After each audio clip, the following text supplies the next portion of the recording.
Hi, I'm Laura from Pilates Process, and in this video I'm going to talk a little bit about the Twistboard, sometimes called the ankle board, that we've been using in the studio in recent months that we're really fond of. And if you did get one from home, for home I'm going to show a few things you could do on your own that are really effective in strengthening the arches of the feet. So you have options when you get these on where to place the boards on the back. These are little Velcro pieces. So our typical placement is the long board. We have the long, narrow piece down the center. And then on the shorter square board, we get the two little pieces on either side. And that's the setup I'll be using for this whole video series.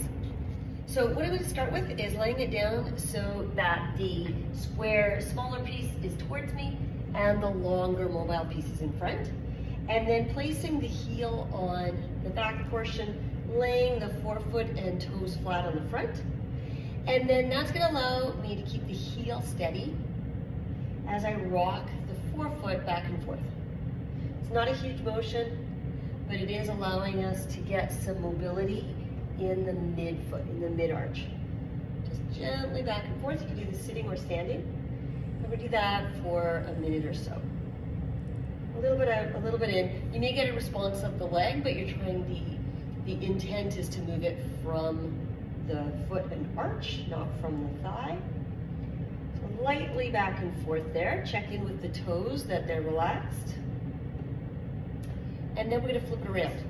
So now I've got the square piece at the top, and sometimes if you have smaller feet like I do, you have to put them a little bit closer together. Some brands come closer together. So then we're going to place the forefoot on the stable spot, the heel in the center of the mobile spot, and now the forefoot and the toes are staying steady, and I'm just rocking the heel back. It's like the inside of the heel lengthens and the outside of the heel lengthens. Right, the midfoot, the mid-arch should have that mobility to it. So this is teaching it both mobility and control. Again, it's not going to be a big motion, but it is an important motion.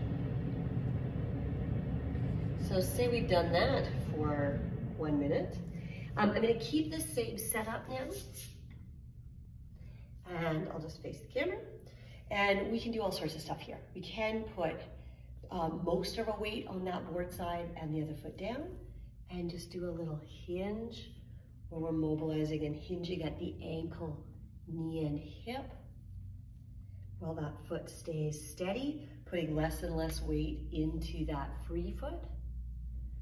We can also take that to sliding that free foot back as we find a hinge, and then come right back to upright. I'll go on a little bit of an angle for this. So sliding back and right up to vertical. Slide it back, sending that knee and shin forward over that foot. And you can feel a little work in the arch as it works to stabilize there. We can keep it just like that, or we can add a little cross to it. So I'm crossing behind, getting a little swivel in the pelvis, coming right back up to upright. And then the other way, diagonally out, and right back up to upright. Crisscrossing a little bit back so we get a little turnout in that hip, center, and a little turn in. Should start to feel some work through the arch and through that glute.